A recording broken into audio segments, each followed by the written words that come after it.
কুমিল্লা মানেই তো দিঘির শহর। কুমিল্লার আনাচে কানাচে নানা রকম দিঘি ছড়িয়ে ছিটিয়ে আছে। আর এইসব দিঘির ভিড়ে আজ আমি আপনাদের গল্প শোনাব কুমিল্লার অত্যন্ত জনপ্রিয় এবং ঐতিহাসিক একটি দিঘি নিয়ে। হ্যাঁ, আজ আমরা কথা বলবো কুমিল্লার রানী দিঘি পাড় নিয়ে। এই চমৎকার রানী দিঘিটি অবস্থিত কুমিল্লার প্রাণকেন্দ্র কান্দির পাড়ে। আর এই রানী দিঘি পাড়ের ঠিক পাশেই রয়েছে কুমিল্লার অত্যন্ত ঐতিহ্যবাহী এবং সুপরিচিত একটি শিক্ষা প্রতিষ্ঠান, ভিক্টোরিয়া কলেজ।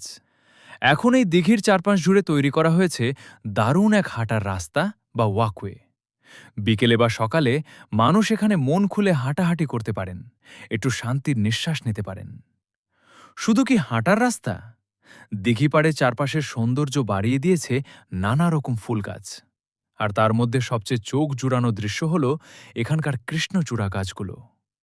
যখন কৃষ্ণচূড়া ফুল ফোটে, পুরো দিঘিপাড় যেন লাল রঙে রঙিন হয়ে ওঠে, যা দেখার মতো এক দৃশ্য তৈরি করে।